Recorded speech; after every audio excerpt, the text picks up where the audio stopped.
জয় জগন্নাথ। আজকের দিনটি সবার খুব ভালো কাটুক। ইনস্ট্যান্ট বানাতে চাইলে আজকের পদ্ধতি অনুসরণ করে বিকেলেই বানিয়ে ফেলুন রথযাত্রা স্পেশাল। আপনাদের জন্য এই সুস্বাদু রেসিপিটি শেয়ার করা। জিলিপি খেতে ভালোবাসেন না এমন মানুষ খুঁজে পাওয়া সত্যিই খুব কঠিন, তাই বলতে পারেন রেসিপিটি আপনাদের জন্যই আজকে শেয়ার করা। গুড ইভিনিং এভরিওয়ান, শতাব্দীর কিচেনে আপনাদের সবাইকে স্বাগত জানাই। আজকের রেসিপি ইনস্ট্যান্ট জিলিপি বানানোর পদ্ধতি। তাহলে চলুন শুরু করা যাক আজকের এই সহজ এবং সুস্বাদু রেসিপি। প্রথমে জিলিপির ব্যাটারটা রেডি করে নেব। তার জন্য দিয়ে দেব 250 গ্রাম ময়দা, 2 চামচ টক দই, এটা অবশ্যই টেবিল চামচ, দিয়ে একটু মিশিয়ে নেব। এবার অল্প অল্প জল দিয়ে ব্যাটারটা রেডি করে নিতে হবে। এককালীন অনেকটা জল দিয়ে দেবেন না।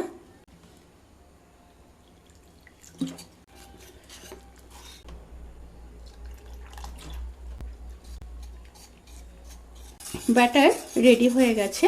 ব্যাটারটি কিন্তু বেশি পাতলাও হবে না, আবার বেশি গাঢ়ও হবে না, সেই দিকটায় খেয়াল রাখতে হবে। এবার 15 থেকে 20 মিনিট রেস্টে রেখে দেব। এবার চিনির শিরা রেডি করে নেব। তার জন্য দিয়ে দেব 500 গ্রাম চিনি, আর দিয়ে দেব 500 ml জল। এখানে যতটা চিনি ঠিক ততটাই জল লাগবে। চিনি মেল্ট হওয়া পর্যন্ত অপেক্ষা করব। চিনি যখন পুরোপুরিভাবে মেল্ট হয়ে যাবে তখন দুটো থেতো করে রাখা এলাচ দিয়ে দেব, কিছুটা কেশর দিয়ে দেব। হাতের কাছে যদি না থাকে স্কিপ করতে পারেন। আর দিয়ে দেব খুব সামান্য ফুড কালার, এটাও অপশনাল, হাতের কাছে যদি না থাকে স্কিপ করতে পারেন। এবার খুব ভালোভাবে মিশিয়ে নেব। মিশিয়ে নিয়ে আরও 1 থেকে 1.5 মিনিট হতে দেব। শিরাটি কিন্তু প্রায় রেডি। এইভাবে একতার বিশিষ্ট হবে। একটু চিটচিটে টাইপের হলে বুঝে নেবেন যে শিরাটি হয়ে গেছে। শিরাটি যখন প্রায় হয়ে আসবে তখন 1 চামচ ঘি দিয়ে দেব, আর দিয়ে দেব প্রায় 1 চামচ লেবুর রস। তাতে করে ঠান্ডা হওয়ার পরেও শিরা কিন্তু জমে যাবে না, অবশ্যই দিতে হবে। এবার গ্যাসের ফ্লেমটাকে অফ করে দেব। অফ করে শিরাটি ঠান্ডা হওয়া পর্যন্ত অপেক্ষা করব। ময়দার যে ব্যাটারটি রেখে দিয়েছিলাম সেই ব্যাটারকে আরও ভালোভাবে ফিটিয়ে নিতে হবে। কাজটি হাত দিয়েও করতে পারেন। 1.5 থেকে 2 মিনিট পর্যন্ত কিন্তু খুব ভালো করে ফিটিয়ে নিতে হবে। ভালোভাবে ফিটিয়ে নেওয়ার পরে তারপর ফিরে আসছি।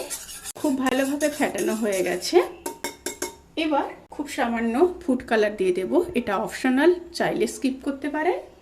আর দিয়ে দেব ইনো। এর জায়গায় আপনারা বেকিং পাউডার ব্যবহার করতে পারেন 1/2 চামচ।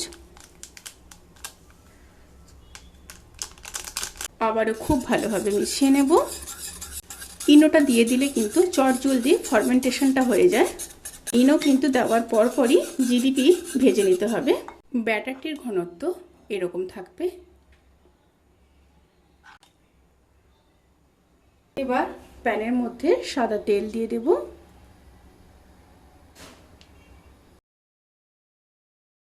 তেল যখন পুরোপুরি গরম হয়ে আসবে তখন স্টিম মিডিয়াম টু হাইতে রেখে জিলিপিগুলো ভেজে নিতে হবে। তেল যখন পুরোপুরিভাবে গরম হবে তখন এরকম একটা বোতল নিয়ে নেব। আপনাদের কাছে যদি না থাকে তাহলে তেলের প্যাকেট দিয়েও করতে পারেন। আমি 2-1 বার ব্যাটার দিয়ে দেখেছিলাম তেল গরম হয়েছিল নাকি। অবশ্যই আগে একটু দেখে নিয়ে তারপরে ভাজবেন। এবার জিলিপিগুলোকে ভেজে নেব।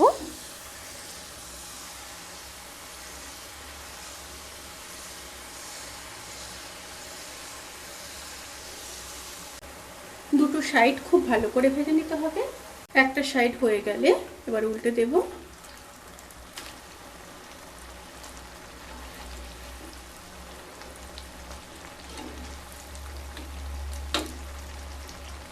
দুটো সাইড খুব ভালো করে ভেজে নিয়ে তারপর ফিরে আসছি। দুটো সাইড যখন খুব ভালো করে ভাজা হয়ে যাবে তখন জিলিপিগুলোকে তুলে নেব।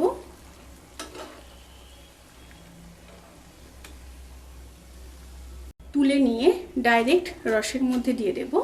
রসের মধ্যে দিয়ে 2 থেকে 3 মিনিট রসের মধ্যে রাখতে হবে।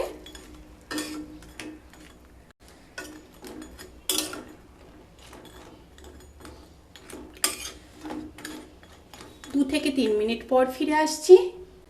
রসের মধ্যে 2 থেকে 3 মিনিট রাখার পরে এবার তুলে নেব।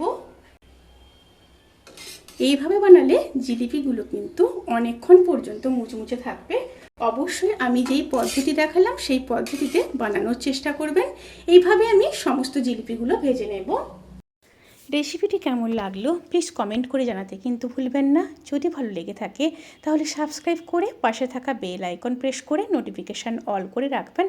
তাতে করে আমি যত রেসিপি দেব সমস্ত লিঙ্ক আপনাদের কাছে পৌঁছে যাবে। আপনারা সবাই ভালো থাকবেন, সুস্থ থাকবেন, সাবধানে থাকবেন। আজকের মতো এই পর্যন্ত। পরের রেসিপির জন্য অপেক্ষা করুন। টাটা।